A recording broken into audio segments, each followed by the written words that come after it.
Welcome to the REI Diamond Interview, your source for real estate investment jewels of wisdom with Dan Breslin.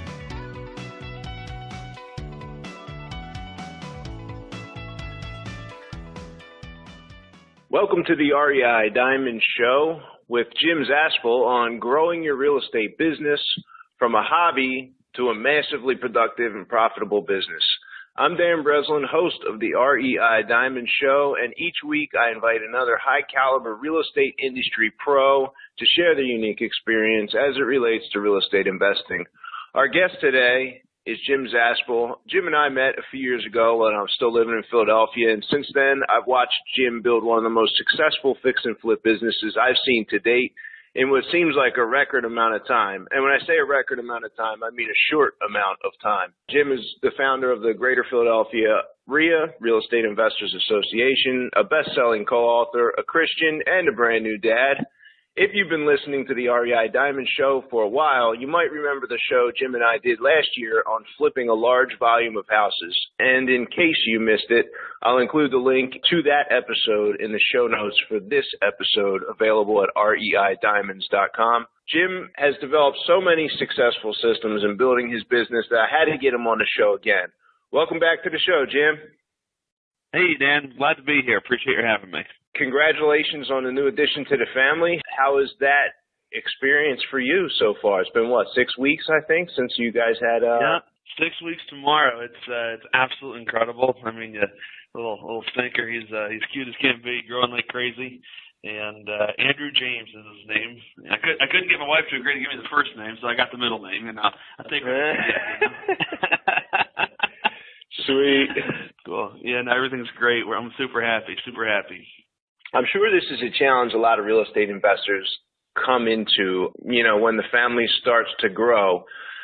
Can you just kind of, before we get into the meat of the interview, can you touch on, that, how things have changed in the last 6 weeks, or how you might have prepared for, the shift in family life, or continue to block out, make time and still maintain everything in your business, or maybe that hasn't been sorted out yet? I'm not sure. I'm still sorting it out, but I can answer a question and save part of the answer for later because it goes into part of it, but this wasn't his birth wasn't a surprise, and we had a 9-month warning. And sure enough, my wife is sure enough, yeah, my wife is involved in the business, and in a significant way. I'll share more about that as we continue this conversation today. So what we really did is kind of work to systematize. I think I made that word up, systematize. I like it more. Anyway, we worked on systematizing, especially what my wife does. And it's funny how when there's a need, somehow you manage to do what you thought was impossible before, and that is work fewer hours. And so actually we kind of started that before we got married. Before getting married, I was working, 60, 70 hours a week. And my wife, I don't know how many hours a week she was working at the time, but she was working at least full time. We realized that, our most important thing in our life besides our faith is our family. And we're not going to be these people who work all evening, every evening, and work on a healthy balance. And so we just kind of committed to each other that, we're going to work within certain hours. And I'll share those hours later. And we'll make it work. And we did. And I had no clue how it would, but I'll share more about that later. But you just make that decision is the first and most important step, Dan. Make the decision to make it happen. Would you have make the decision to not work that much. I'm sorry, go ahead. Okay, all right. I'm taking notes as I always do during these episodes.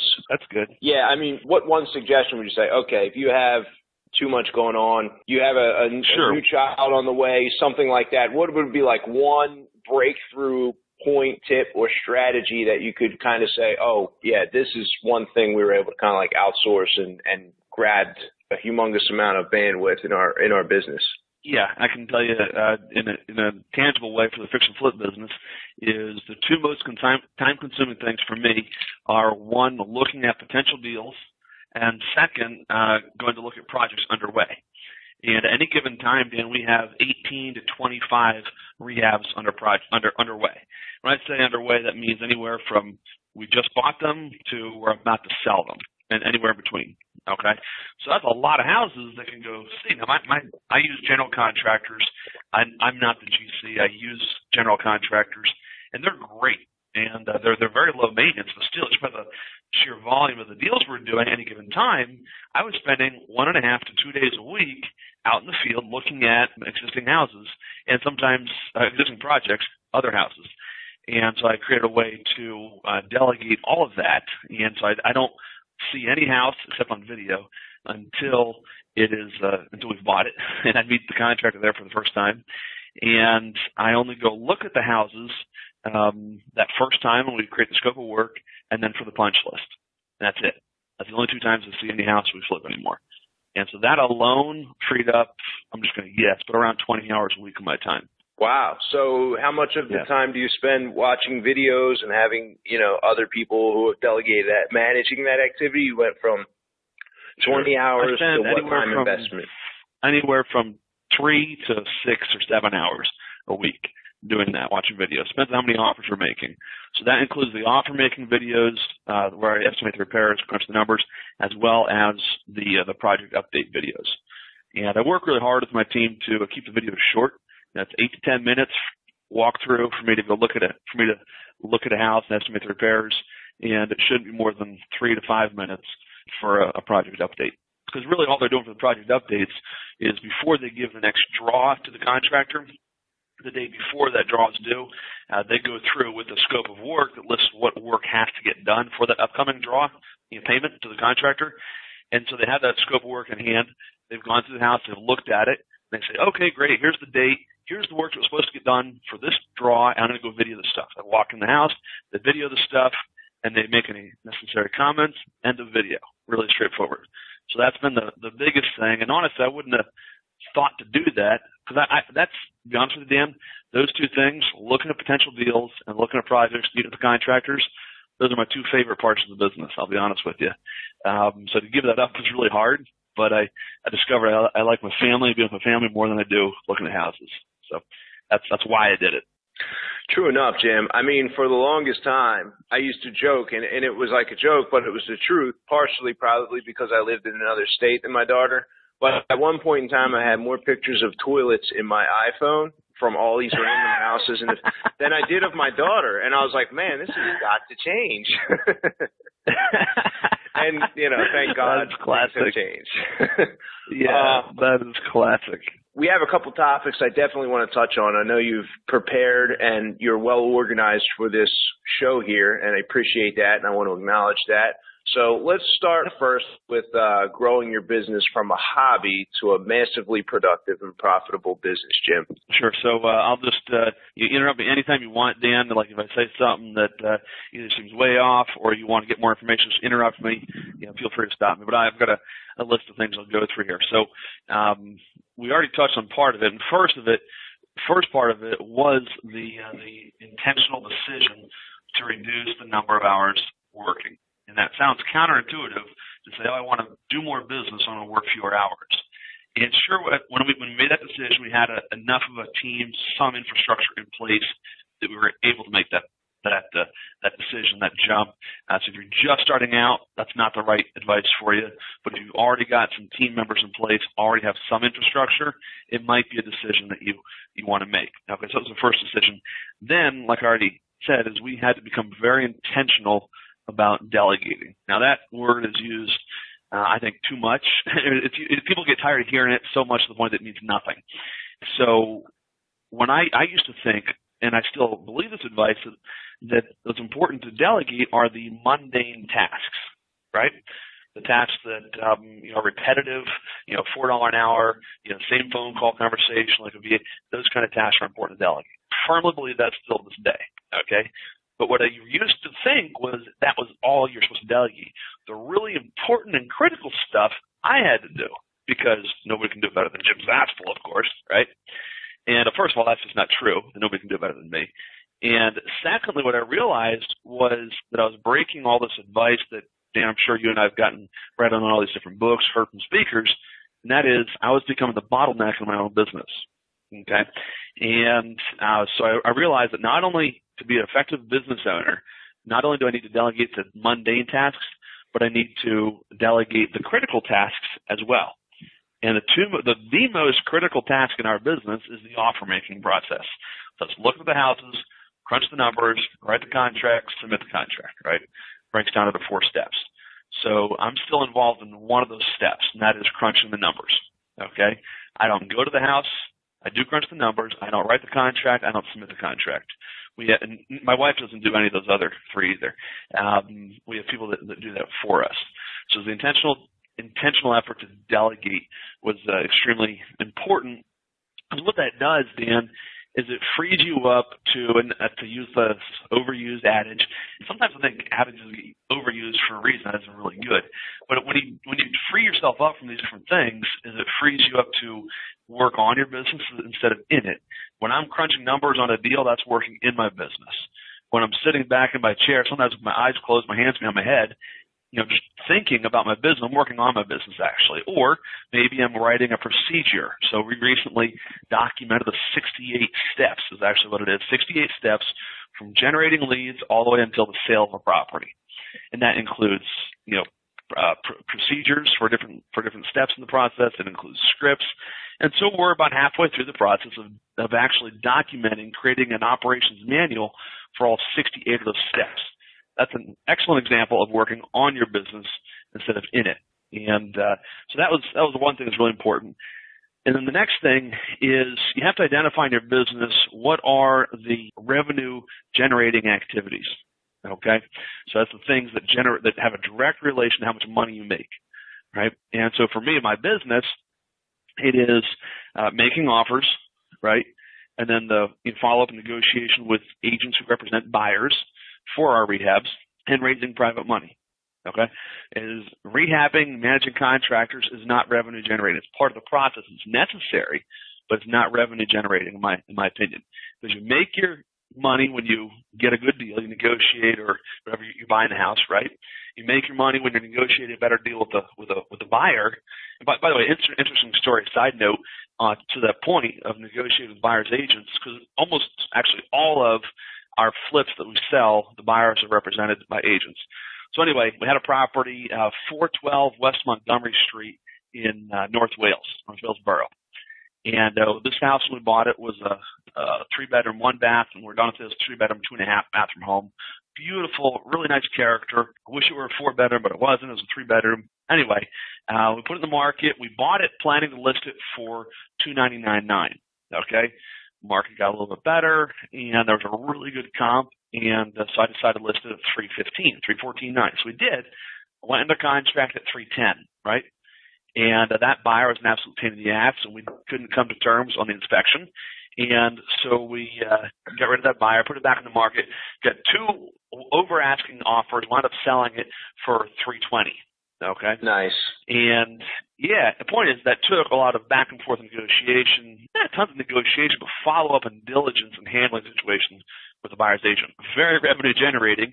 Our agent earned us an extra $10,000 in that situation, and he earned his commission on that. So we identified what those revenue-generating activities were, and then what we started doing, Dan, this is where almost every business owner fails, okay, is we started tracking, you've heard the term KPIs, key performance indicators, extremely important, but we track on a regular basis how many offers we make in a week, how many of those offers got accepted, how many of those offers were made on properties, or how many backup offers did we submit, right, when we get offers accepted, and we review every month. Of the ones that we got accepted, how many of those were under contract with somebody else before we went into contract to buy them, meaning a buyer defaulted and then went back on the market. We track every stat you can imagine on the offer generating side.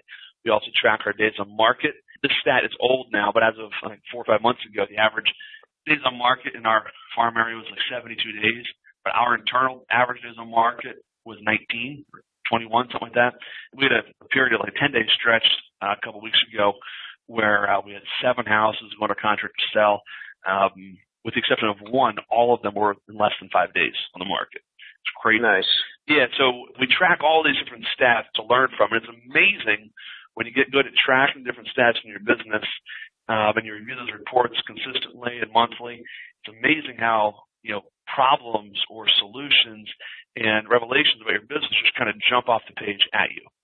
But if you're not keeping track of your business, and this is where my wife comes in. She was a reporting analyst for Comcast. She's awesome.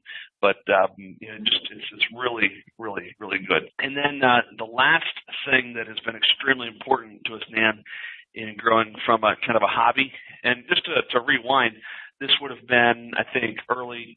It was like March or April of February or March of 2014. My wife and I did our then girlfriend and I did our first rehab together, and it sold like in 4 days in the market at $100 over asking. It was in Glenside. Nice. And it was fun. And it was like, great, this is easier than it was 5 years ago. I lost $20,000 on each of my first 2 rehabs and $15,000 on the next one. I was off to a rough start. I was young and dumb. Anyway, on this one, we did that one. We did one more. We did one more. And I was like, you know what, Marina? I said, if we can do one at a time, we can do 2 at a time. And she said, really, you think? I said, I think so. She said, I think you're right. Let's do it. And so we got a second one, and we did. And then after we started doing 2 at a time for a while, I said, if we can do 2 at a time, we can do 10 at a time. And at the time, that goal seemed like crazy astronomical. But here's what we did that enabled us to go from 2 at a time to 10 at a time and now over 20 at a time, is I took that goal and I reverse engineered it, okay? So our goal wasn't just to do 10 rehabs at a time, because that's not, the goal is to make a certain dollar figure, right? But to have 10 in the works at a time. And so we had to look, and we have these stats. What's our average ownership time? And I can tell you in 2015, our average ownership time for our rehabs was 5.3 months, okay, which is pretty good. Most of them sold a lot sooner than that, but there's some ones that hung on for a while. So we knew that we had to own a property on average, say 6 months, right? And if we're going to do 10 rehabs and it's an average capital outlay of, let's just for easy math, say $200,000, that means I need to have $2 million available to me to do 10 rehabs. Does that make sense? Mm-hmm. So we just kind of reverse engineer. So now we broke it down to a tangible, how much private money we had to raise kind of goal, right? And then we said, 10 rehabs at a time, how many can, Brian handle? Well, Brian can't handle 10, so we had to get Mike. And so in Brian's and Mike's capacities have really increased over the last couple of years, so that's been great. And then we broke it down into, who's going to sell these houses? At the time, we were just working with Kevin Reddington. He's an awesome realtor in the area. So anyway, Kevin was working with us. We thought, you know what? And we did the math at the beginning of this year, Dan, and we're on track to do 50 or 60 rehabs this year. In fact, this is April right now. If I don't buy another rehab this year, we will, by the time we clear out our current inventory, sell 32 rehabs this year. So pretty sure, Lord willing, we'll hit our goal of 50 or 60 this year. Nice. So the point is, I did the math, and I was like, at the beginning of this year, 2016, I was like, dang, there's almost $600,000 of commissions up for grabs between the purchases and the sales. Kevin made almost $300,000 on us last year alone. And I thought, Marina got her license about a year ago, and a year and a half ago, and so she's been selling our houses really well, the leads that Kevin doesn't bring on board. And but then that process started to get a little, not overwhelming, but it's involved lots of paperwork and that kind of stuff. And so we set a goal of, let's get Marina out of the realtor business, meaning we still use her license, but she's not as actively involved. And so we broke down all the steps that are involved in listing and selling our property. Created a script for everything, a procedure for everything, wanted to set reminders where to upload documents, training videos on how to do stuff, and that's all part of this digital operations manual we're creating. So kind of take a big goal and break it down to different components, and then ask yourself, how can I have somebody else do these different components? What do I need to do to get the money? How can I have somebody else take over this time-consuming responsibility for me? That kind of stuff. And you work backwards, and you start chipping away at it. When you chip away at it consistently is important. My personality, Dan, is to just do everything all at once, and that's not the most effective way to do anything. We've worked on just, slowly chipping away at different things, and even after a couple of months, you can make amazing progress in terms of working on your business. So you ask me, how do we go from kind of a hobby, 1 to 3 rehabs at a time, to doing 50 or 60 rehabs in a year?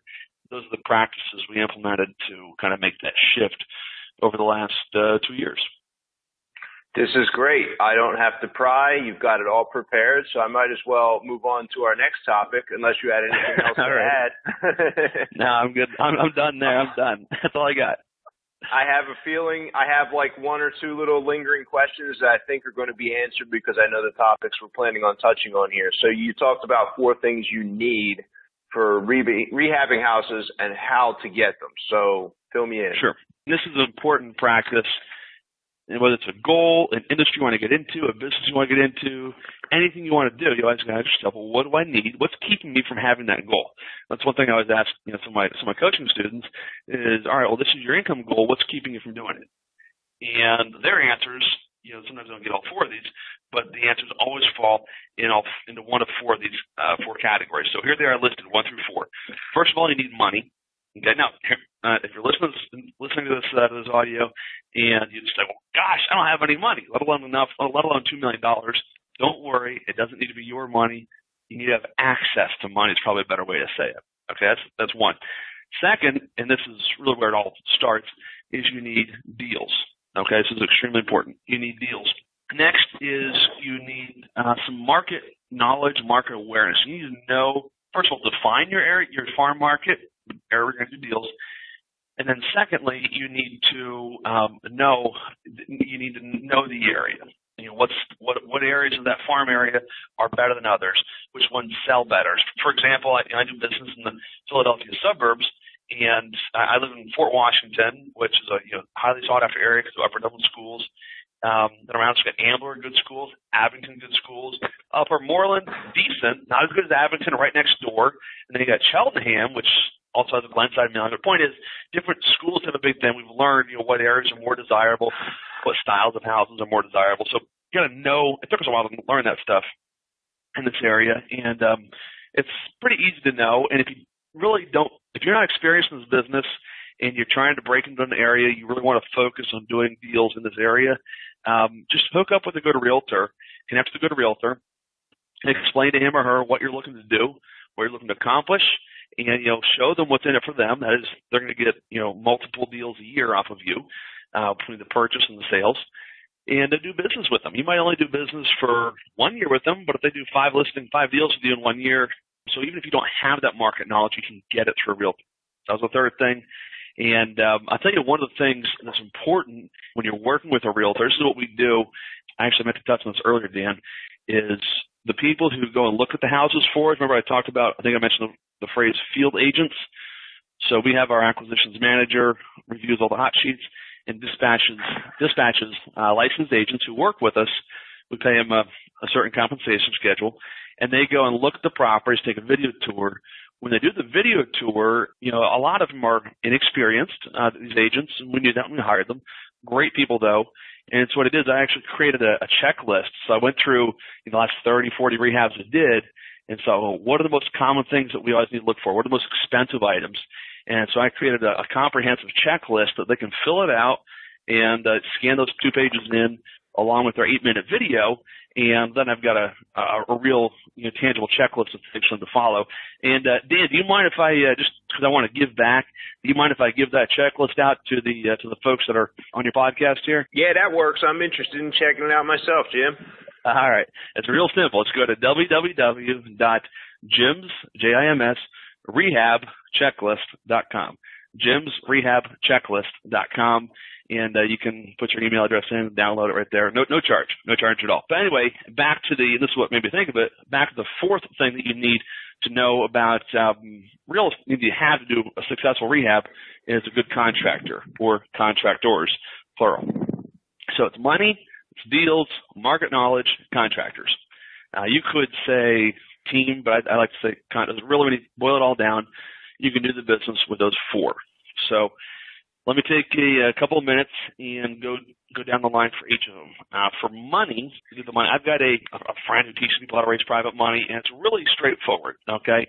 And here's what's most important. If you're looking to raise private money, the most important thing for you to remember when you're raising the money is what's most important to your prospective lender, and that is what makes them most secure. And here it is. It's the deal. The equity in the deal makes them most secure, okay? Your deals need to have enough margin in them so that if you default on your loan, you promise to pay, if you default and you promise to pay, that lender gets the house back and makes even more money than if you had paid your promissory note. Now, of course, you never want it to come to that, but that's what makes it a no-brainer for your prospective lender. So real quick, you're like, Jim, I got a deal under contract. I need to fund it in the next 3 weeks. How do I get the money? Here's how you do it. So first of all, you're going to start by contacting your warm market, which is the 20 people who you think might have some money in your cell phone list. Okay? And then you say, Jim, all my friends are broke. Don't worry. I got another resource for you. Point is, you're going to make a list of those 20 people, and you're going to call them, and you're going to have a conversation like this. You're going to get through the chit-chat, and then you're going to say, Bob, as you may or may not know, I'm investing or starting to invest in real estate to take advantage of the tremendous tidal wave of foreclosures in today's market. Today's market has a unique dynamic where you've got lots of inventory of distressed properties, but yet the banks are lending money pretty easily. There's a surplus of buyers. And so for people who are able to come in and buy these distressed properties, fix them up, and offer them up to the surplus of buyers, there's a lot of opportunity. So anyway, Bob, Mr. Lender, I'm taking advantage of this opportunity, and I've recently opened up my business to private investors. And Bob, I'd like to give you some information about it, but I can't do that unless you answer yes to this question. Bob, would you like to hear this question? Of course, Bob will say yes. So, Bob, here's my question for you. Do you have any investment capital, maybe in an IRA, a 401k, a CD, a bank account, or any other investment vehicle, any capital that's not currently earning you a high rate of return? And now, Dan, if they say, no, I don't have any money, it's not earning me a high rate of return, guess what? They're broke. Okay? Nothing against them. That's just the fact of the matter. All right. No problem, Dan. If you ever have capital that's not earning you a high return, let me know. But 80% of the people you talk to are going to say, yeah, as a matter of fact, I do have some money that's in the stock market, not doing so great, or in a CD or whatever. And, it's not doing that great for me. Yes is my answer.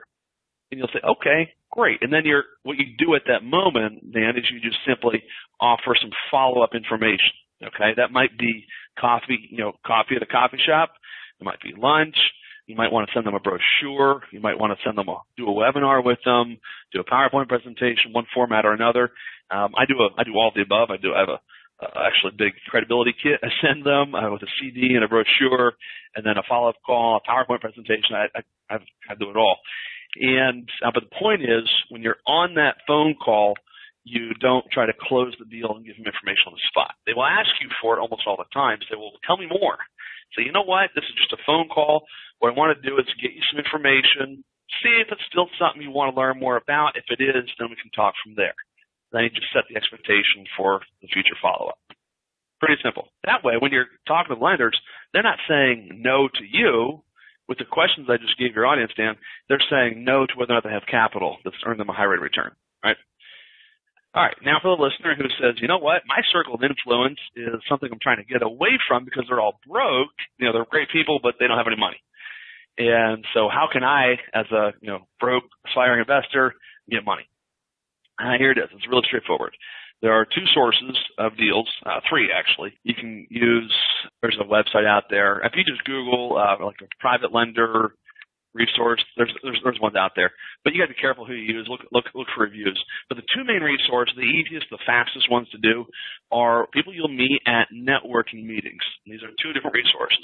There's business networking groups. I'm not talking BNI, Business Networking International. I'm talking about general meetup groups, general business networking, right?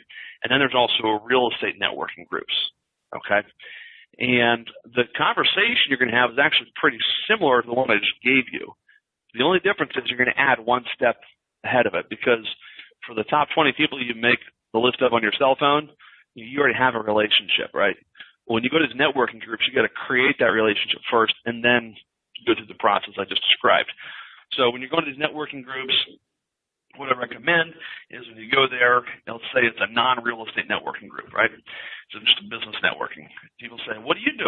I'm a real estate investor. I show my investors how to earn higher rates of return on their investment capital. Now, if that's not an open-ended statement, I don't know what is, right? It's very intriguing.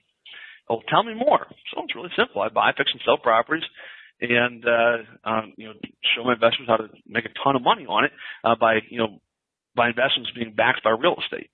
Really? Yeah. Well, if you'd like, I can send you some information. Would you like that? Yeah, it would, as a matter of fact. I said, great, no problem. Just give me your business card, and I'll follow up with you tomorrow. And then you make a note on their business card and follow up with them tomorrow. Okay? Really straightforward, very soft, very non-pushy, non-salesy.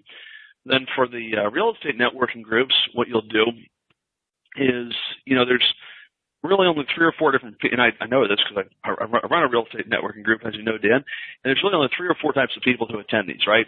You got the wholesalers, or people who want to wholesale. You've got the rehabbers, and you've got the landlords, and then you've got the people who aren't sure what they want to do in the growth yet in terms of real estate, right? And so when you're doing your networking with people, and you ask them, what are you looking to do? And if they say, I'm just looking to get started, want to do some wholesaling, that's not a good prospective lender. But when you ask them, what kind of deals are you doing? And they say something like this, they say, well, hey, actually I heard real estate's a good investment. I'm just kind of here to check it out and learn more. That means they've got money, they want to park it in real estate, and they're looking for some guidance. Well, I recommend that you guide them and help them park it in some real estate. And then they'll ask you, what do you do? And you give the same answer. I'm a real estate rehabber, and I buy, fix, and sell houses. I show my investors how to get higher rates of return. Oh, really? Really? Would you like some information? Then you continue with that process. That's how you can raise money. And it's like, well, gosh, what networking groups do I go to? Go to meetup.com, search real estate networking groups, plus your city name, or business networking groups, your city name, and you'll find plenty of them. Go to 5 this week, 5 next week. Have that conversation with 5 or 10 people at each meeting. You will have at least $1 million at the end of 2 weeks, assuming you present yourself well. Then next one is contractors. Where do you meet them? It's actually really straightforward. Referrals from real estate investors at networking groups in your city. Okay. I always tell people at our meetings, Greater Philadelphia area, say, look, anybody you want to meet in this business, anybody you need to help you do this business, you can either meet at these meetings or through someone at these meetings. It's true. Same at your meetings, well, Dan. And it's totally true. So for contractors, it's really straightforward. Ask for referrals. I just remembered I just did a training video. It's about a 12 or 13-minute training video on how to avoid the 3 fatal flaws that most real estate investors make when hiring a contractor. And I made these mistakes. I mentioned earlier how I lost all sorts of money on my first 3 flips. It's because I made these 3 mistakes. Actually, it's 5. But anyway, so if you just go to jimsfreetrainingvideos.com, jimsfreetrainingvideos.com, you can get that 12-minute training video that goes through more on how to hire and pre-screen and qualify a contractor. Next is deals, and I could talk for 2 days straight on how to get deals.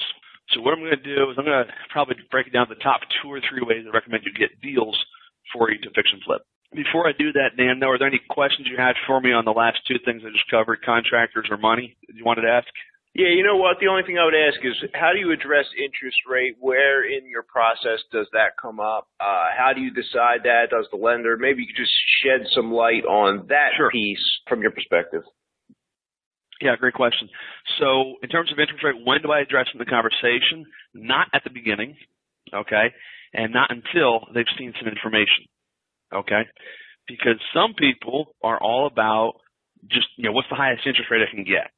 But what you've got to do is educate your prospect as to how secure this is, and remind them that the most important thing is not, highest rates of return, right? Just ask all the Bernie Madoff, victims, right? You got to give them some information, whether it's that PowerPoint, the CD, the brochure, that shows them how of a good investment this is.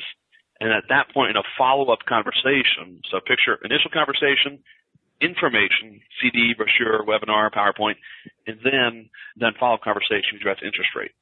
What do you pay? I pay my lenders, trying to think if I want to say this on a record, I pay 10% annually. Okay, I pay 10% annualized rate of return, but here's the deal. I guarantee 6 months of interest.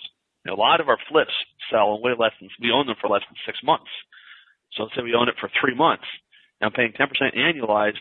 I pay them 6 months of interest. It's like a 20% annualized ROI if you do the math, right? If the loan is $200,000 or over, we pay 10%. If it's under $200,000, we pay 8%. That's how much I pay, and that's how I structure the interest. Most of them, I think, actually, right now. I think I've got between $6 and $7 million borrowed. I don't know, somewhere in there. I don't think any of our lenders are having us make interest-only payments. It's all put in the back end. Does that answer your question, Dan? Yeah, it's perfect. All right, so deals. Where in the world do you find these good deals? So this comes down to the topic that no business owner should ever stop learning more on. And as you know, Dan, that topic is marketing. Marketing is extremely important. And I always say for real estate, there's two ways to market. If you got lots of time but not much money, you're going to market differently than someone who has almost no time but a little bit more cash flow, right? If you've got money to put up the earnest money deposit, and we put up $10,000 on our MLS offers, and not as much in the off-market deals. So if you've got money, at least $1,000 as an earnest money deposit for houses, then I recommend that you definitely engage a realtor to make the offers for you. Okay, and you can set up keywords like bank owned, handyman special, REO, PLC, mold, investor special, contractors, at your own risk. Those different kinds of keywords a realtor can set up for you in the public remarks section. That'll generate a daily drip feed of potential deals for you.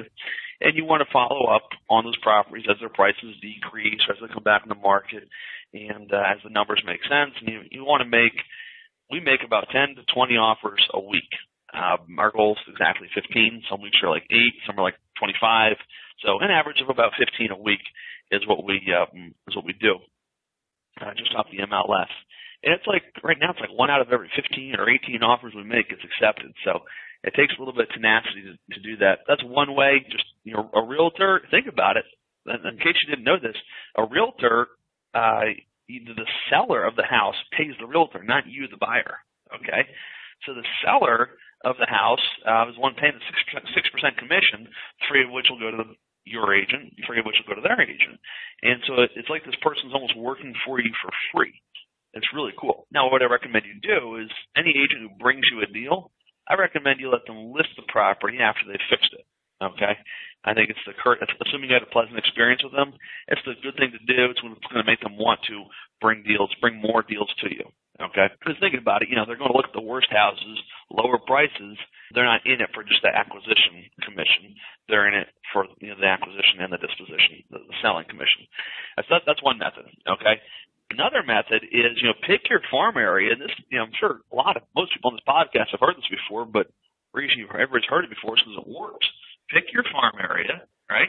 Drive around and look at the ugly houses and get off your ass and leave gas and go out and talk to neighbors and knock on doors, ask about the ugly house, vacant house down the street, ask if anybody has the owner's contact info, make notes, pass out business cards, send letters, make phone calls to referrals you get.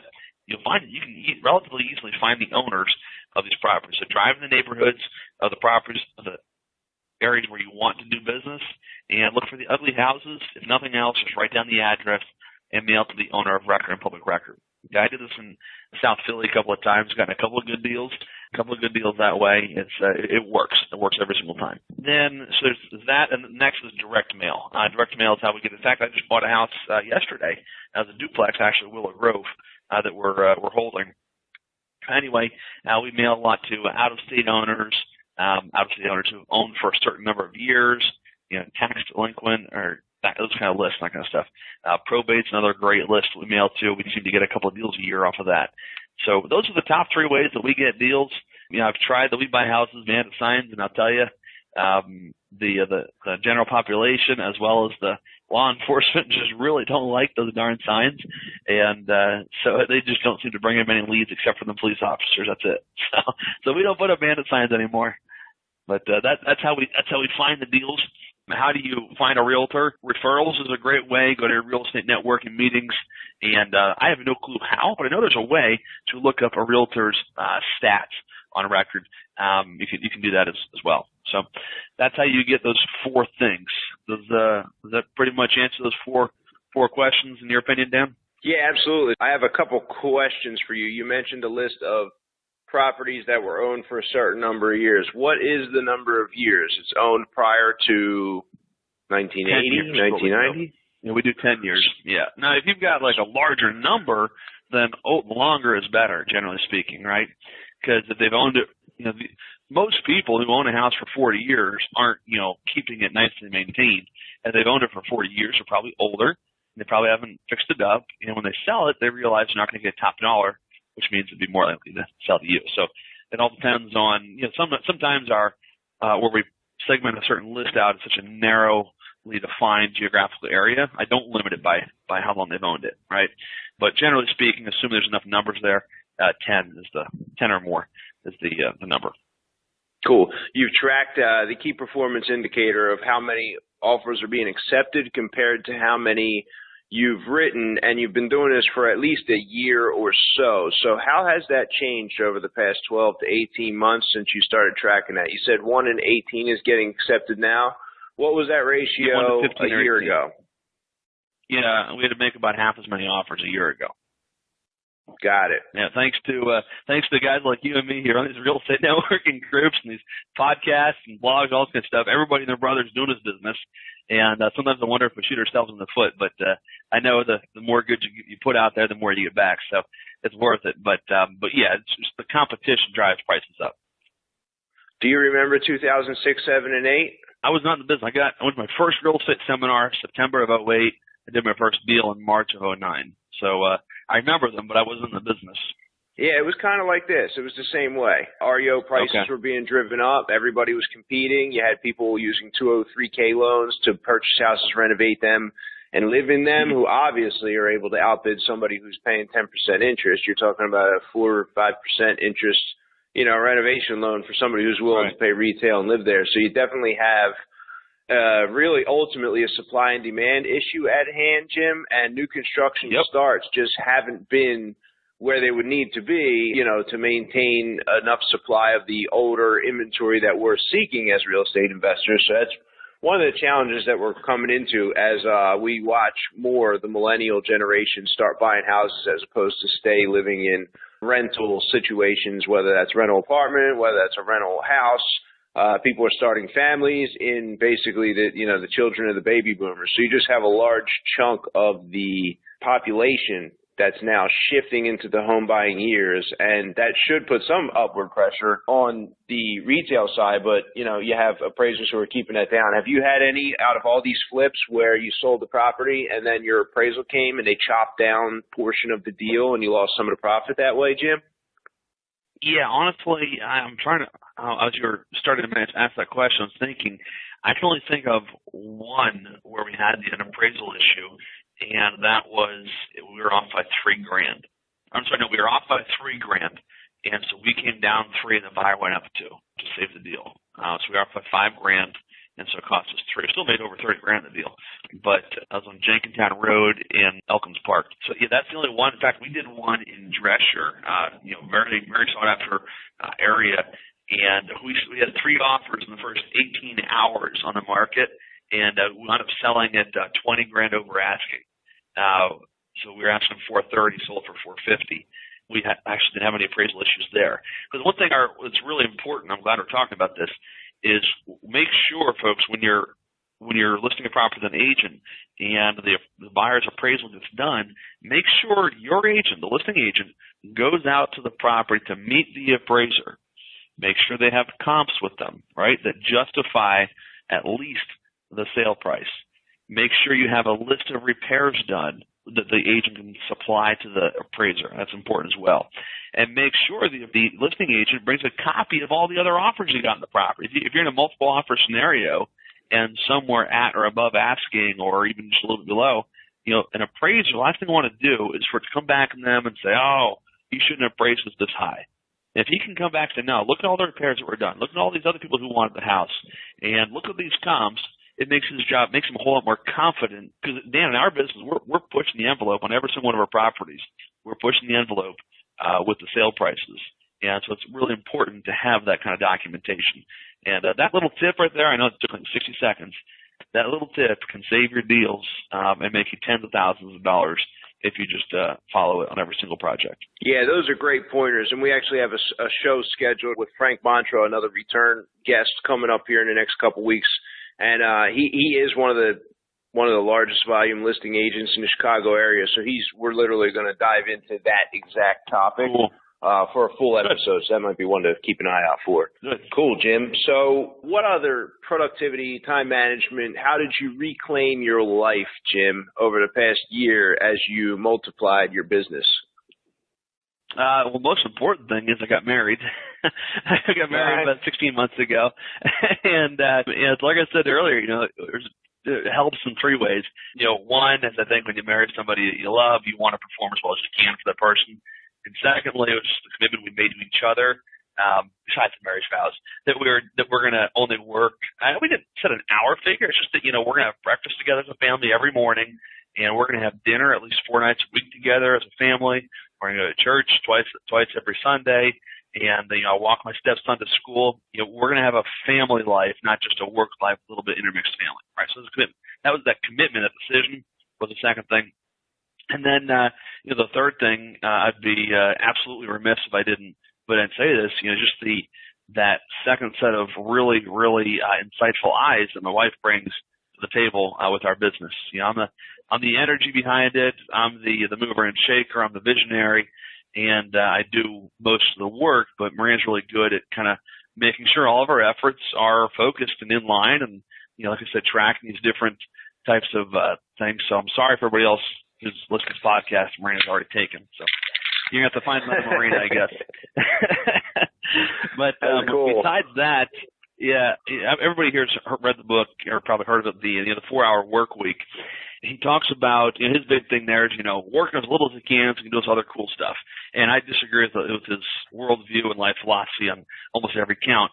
But this one point he makes is valid, and that is don't just work smart for the sake of not working. You've got to replace that time with something else, right?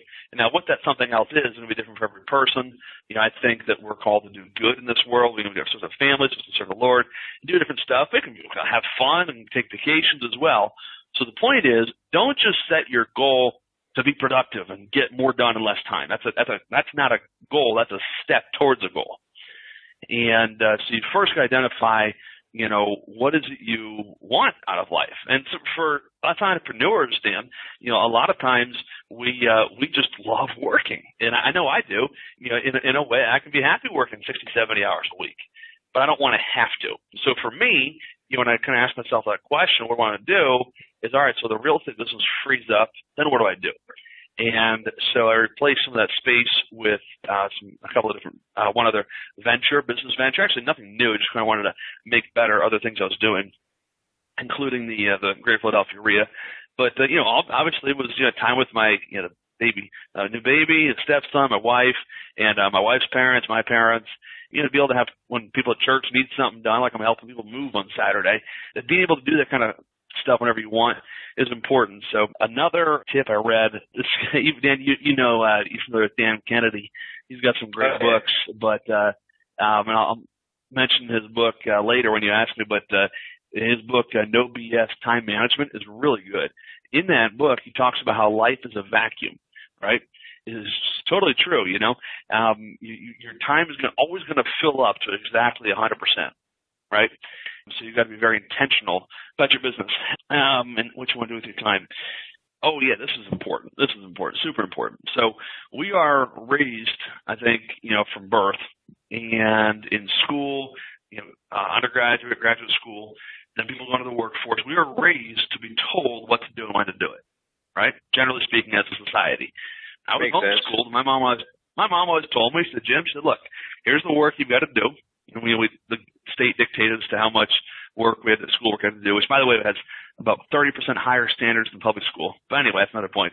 And she said, you can do this work. You can not take breaks between subjects. You can take a short lunch, and you can work really fast and get done hours before your public school friends. Or she said, you can work really slow, you can daydream, and you can be working until 8 o'clock at night. She said, I don't care which it is. As long as you get your work done, you get good grades. And so I think I was homeschooled all 12 years, by the way. And I think having that freedom to, goof off or work fast created a sense of kind of self-discipline where I'm able to kind of tell myself what to do. So the point is, a lot of people we're used to being told what to do and when to do it, right? But as an entrepreneur, it's like going from, public school to homeschool. You can take as long or as little time as you want, do what you want, really at the end of the day, the work's got to get done. It's the same thing in the business world. And that is, as an entrepreneur, it's like, great, you work for yourself, you're free, I guess. And what are you going to do with your time? Right? What are you going to do with your time? And how you answer that question is extremely important. And unfortunately, very few entrepreneurs actually think about that question. They just get too busy chasing their dream, doing this thing. They hear this webinar, they go do that. They hear this, seminar speaker, they go do that. And they're doing all this random stuff and, doing this what they think is networking, but really they're just socializing with other entrepreneurs. There's a big difference. And unfortunately, people don't really reflect and examine exactly how they're spending their time. And so when you intentionally limit the amount of time you're going to spend in your business, you have no choice but to start examining your time and how you spend it. And so I'm a big believer, I don't work out as often as I should. In fact, it's been like 3 months since I've been to the gym. But anyway, at LA Fitness, I remember this, they do say this thing, it's what gets measured gets improved. And my scale would verify that story. But anyway, this is what gets measured gets improved, right? And so if you're one of these people, I'm not talking to EDM, but anybody listening, if you're one of these people who always feel like there's way more work than hours in a day, right? And you never seem to get anything done. You always have all these grandiose plans every day or every week, but it never seems to happen. I guarantee you're spending up to, I'll bet the numbers as high on average as 70% of your time doing bullshit activities that aren't actually in line with your goals. Remember about an hour ago now, I talked about reverse engineering your goals. This is what it talks about. You got to ask yourself, is what I'm doing on a minute-by-minute basis in line with my goals? Is my cell phone constantly freaking going off and interrupting my thought? I can't think for more than 2 minutes straight, which really means you're not thinking at all because it takes you more than 2 minutes to get back into the groove, right? So it's extremely important to identify what you're doing. So, for example, in my business, if I want to really orchestrate a marketing plan or write some sales letters, I turn off my phone. I close down my email program, and I go to work and start typing. And so people, contractors, my wife knows how to reach me, but whoever, they tend to get frustrated because you're unreachable for hours at a time, like 2 of them, and 2 hours, and it's like your life belongs to them. And so I think the first and most important part is to just one, write down exactly minute by minute how you're spending your time, your start time and stop time for every task, including bathroom breaks, including Facebook, including chatting on the phone with your whoever. It's very important to track minute by minute your time from when you wake up to when you are done work for the day. From your wake up, not you start work, from you wake up to when you're done work for the day, or if you want, until you go to bed. If you really want to gain control of your life, do it from the wake up when you go to bed for 21 days straight, including weekends. If you do that, it does 3 things to you. First of all, they say the first step to change is awareness, right? It makes you aware of how you're spending your time, right? Second thing it does is it forces you to, just like tracking your calories, you don't want to enter in that ice cream sandwich you just ate because it hurts to enter in those 280 calories. You notice I know exactly how many calories are in an ice cream sandwich. But anyway, just like it hurts to track log those calories in, if you've got to write down that minute by minute tracking, I spent 22 minutes on Facebook doing nothing, right? Or, I don't know, pick any time wasting activity you do, right? If you've got to write that down, it kind of hurts a little bit, right? It's like looking yourself in the mirror continually throughout the day, seeing yourself get fatter and fatter. And the third thing it forces you to do is by the end of 3 weeks when you've done this, they say 3 weeks creates a habit, right? You're in the habit now of being aware of how you spend your time, and you can literally look over those logs of how you spend your time every single day and identify a couple of different things. One, you can identify different triggers. You can identify different triggers. So like, in terms of a diet, one of my biggest triggers is when I watch TV, I want to eat junk food, right? I think that's relatively common. So maybe hanging around different people makes you waste time. Maybe working at the coffee shop, you're not near as efficient as you are at home, which I imagine is the time. So identify triggers. You can identify bad habits you have, and then you can identify different menial tasks that you can delegate out to maybe an overseas VA and that kind of stuff. But really helps you get a good awareness and therefore control of how you spend your time.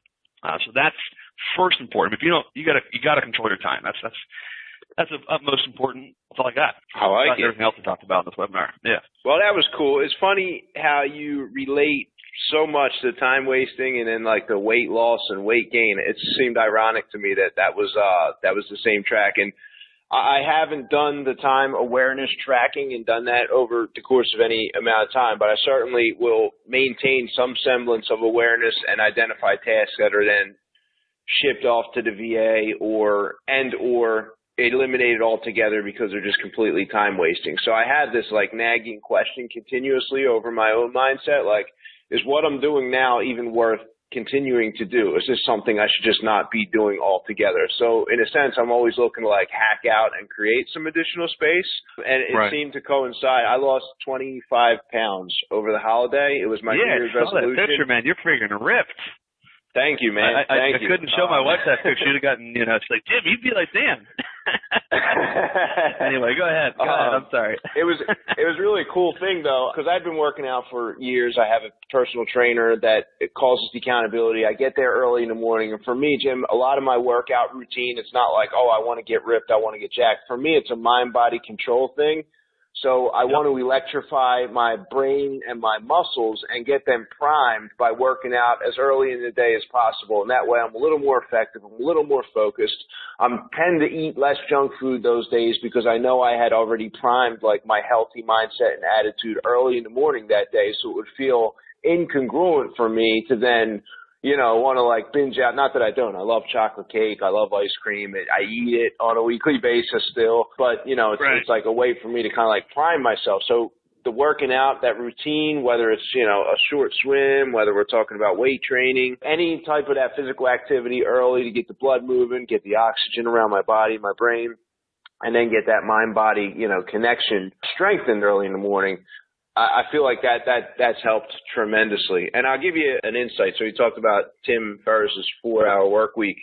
Right around the holiday, it was like Thanksgiving. I can't remember if I stepped on a scale. I suddenly became aware. A friend of mine had the six-pack. I saw him on Facebook. I'm like, oh, man, check it out. If he could get it done. So I decided to go meet with him, and I realized I looked in the mirror, just like you said, and became aware of it.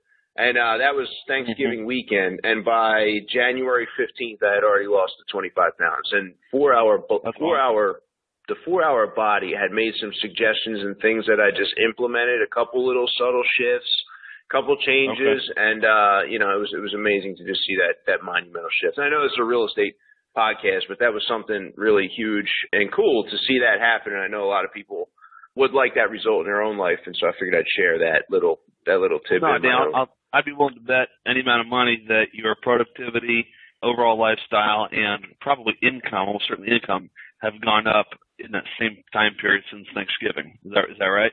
Yeah, I mean, the income, things have gotten better, although through the holiday for us, and my business has like a very strong, vicious cycle around the holiday. So during that course of time, say end of November, December, and then into the first 2 weeks of January, my business falls off drastically because I'm not doing the MLS deals and everything is generated through marketing in all three markets that I operate. So, all of a sudden I have a humongous backlog of letters that touch mailboxes as an example. So we blow up with activity starting the second week of January and obviously going through the whole summer. It's a little bit of a fluctuation throughout, but that's the time of year that's it's a drastic fall off. But yeah, absolutely. Productivity goes up because it's that same mindset. If I'm eliminating a certain number of grams of a certain food, right? I'm looking in everywhere in my life. Oh, what's excess? What needs to be removed? What can I do without? So it's like I've lightened my mentality. I've lightened my time load, and I've lightened the amount of food that I was increasing. And I'll share this last little piece, Jim, because it's kind of funny. I went from 205 to 180. And I remember looking at the scale as I was coming down past 190, and I'm like, oh my God, is this safe? Am I going anorexic? This is Yep. Yeah, I hear you. Well, cool. I heard a phrase one time. Real quick, I heard a phrase one time, and it's very true. It says, how you do anything is how you do everything, right? And so that's why I said what I did. If you're extremely disciplined in health and fitness, the odds are if you get the financial awareness how to do it, you're going to be extremely disciplined in other business as well, which obviously you are. And I think it's totally true. And it's hard to sustain discipline in one area of your life and not in the other, because usually you kind of do what you are. Discipline carries over from one part to another of your life. I think you recommended a book, and there was like one line in particular that jumped off. So I have a whiteboard that I keep on my wall with all my deals, and when I look up from my desk, I see certain questions I'm continuously asking myself, or I have certain little thought streams that I'll write on that board. On that board, I think it was the Love Does book. I believe it came from that one, and it was God Doesn't Make Junk. That's and good. I thought, wow, if I'm doing something, how am I going to procrastinate? How am I going to half-ass? If I do that from, my own belief that I'm doing this and I'm operating like for God, then he'd be working through me and he would make something magnificent. So by God, I better make something magnificent. I apply that even to the little things in my business, to the sales letters, to, the way I pick the list, to the way we approach our negotiation, to the way I approach, my exercise regimen and try to, my family, everything all the way across the board. Just do everything with high quality. You're absolutely right, Jim. No, that's good. That's good. I forget what verse Apostle Paul writes. Is whatever you do to the glory of God. We've got a Sunday school lesson here, but point is, whatever you do it well. I think it's extremely important in health and fitness as well as business. So couldn't agree more. Nice. Let's get back to my couple questions here. Who is the most successful real estate investor or developer, and why? It might be someone you know personally or publicly.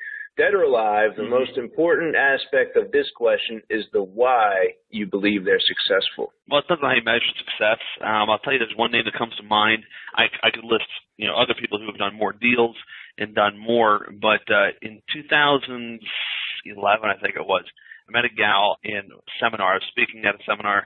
She was an attendee, and it was actually a Robin Townsend seminar. And that was her first year in business, and in her first year, she did 40 deals, 11 of which were rehabs, 29 of which were wholesale deals. And I thought that was insane, right? And wow. We've stayed in extremely loose communication since then. So she wound up rehabbing in well over 100 houses. Then she moved on and started building houses. And she's in Nashville. Her name is Brittany Turner. And she's got over $30 million a year development company now.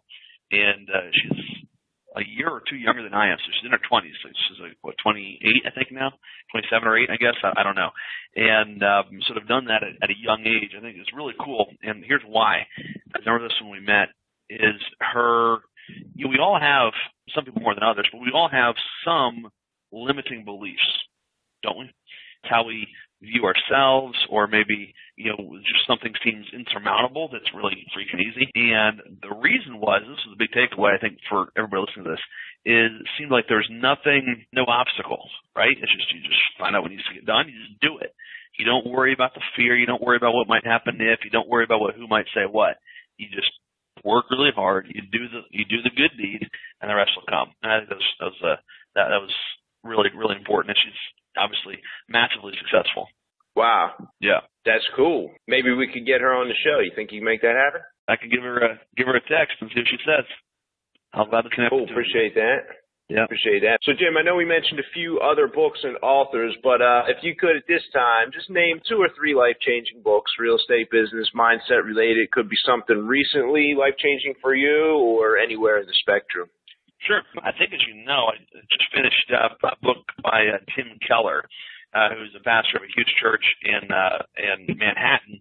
This book is called Every Good Endeavor, ENDEAVOR, Endeavor, Every Good Endeavor. And that really talks about, you realize like it's not so much about what we do, but our kind of our motive behind it.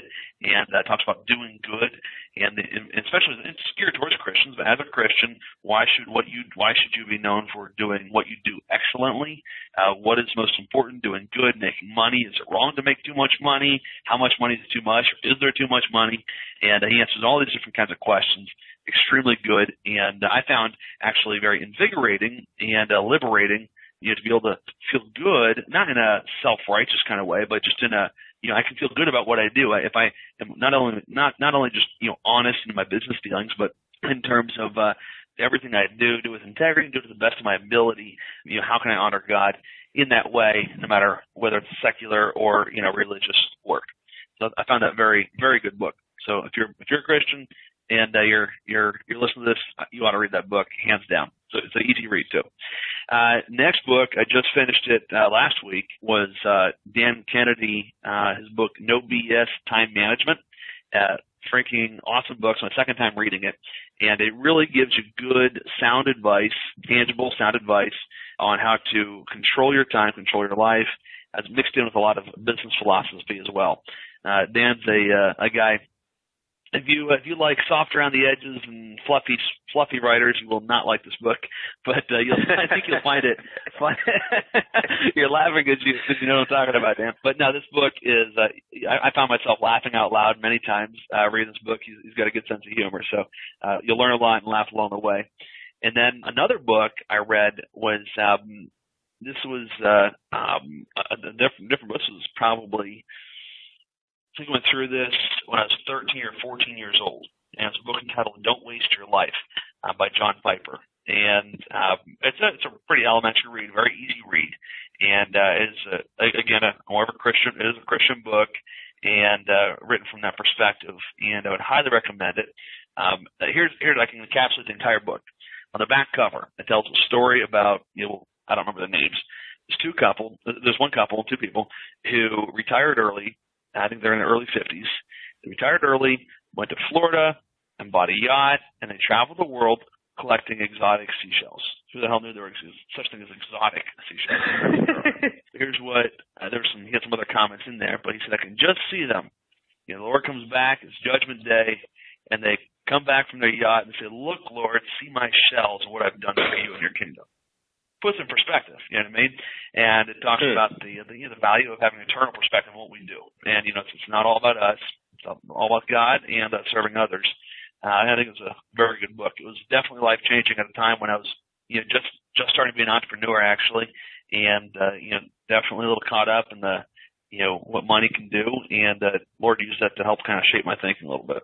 Wow.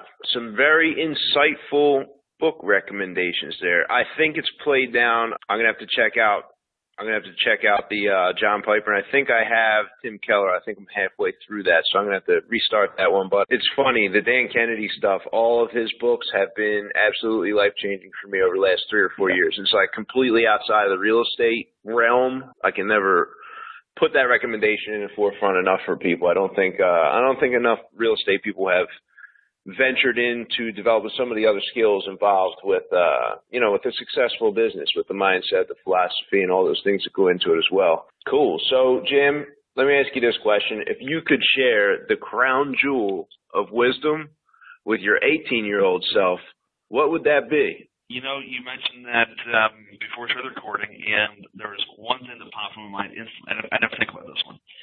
And I'll get to the answer in 1 second.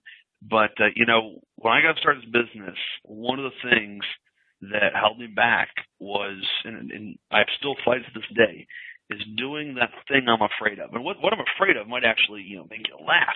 Sometimes it's that awkward phone call, right? It used to be how to raising private money, which I was definitely afraid. We didn't do it, right? And if there's one piece of advice I can give my 18-year-old self, I'm telling you, Dan, I would be worth millions more now than I am. It would have saved me tons of headache, would have saved many business and personal relationships. Is this. Do the thing, assuming it's a good thing, do the thing you're afraid of doing. So whether it's that awkward phone call, calling the seller, you don't know exactly what to say, asking the private lender for the money, whatever it is, assuming it's a good thing, it's in line with your goals, do it. If you're afraid of it, do it first. And don't be putting it off. That alone would have put me so much farther ahead than I am right now. It's kind of sickening to think about it, but at least I learned the lesson at some point. Nice, well said. So, do you have any additional contact information for people to get in touch with you, Jim? Yeah, a couple of websites. My blog is jimzaspel.com. I told you earlier you can get the rehab checklist for inspection checklist for looking at houses at jimsrehabchecklist.com. I've got 3 training videos for free that are in-depth training videos at jimsfreetrainingvideos.com with an S in the end. And then Greater Philadelphia REIA.com. Dan and I both run great networking groups, built networking groups, and so that's how you get in touch with me. And on the REIA website, GreaterPhiladelphiaREIA.com, there's a contact us button. If you want to contact us on there, that'll go to my assistant and she'll forward it to me. So that'll do it. But cool. I have gotten myself 4 or 5 pages of notes here, Jim. I'm sure the audience enjoyed our episode here as well. I appreciate you coming on and sharing of your wisdom. My pleasure. My pleasure. Cool. And thank you for listening to this episode of the REI Diamond Show. Are you receiving new episode notifications? If you'd like to, you can sign up at reidiamonds.com. Thanks again for listening. Dan Breslin here. I'll catch you next time. Remember, here at the REI Diamond Show, we're dedicated to helping you increase and protect your net worth.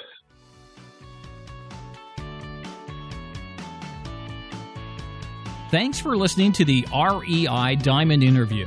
To receive the REI Diamonds newsletter and interview monthly, sign up now at www.reidiamonds.com.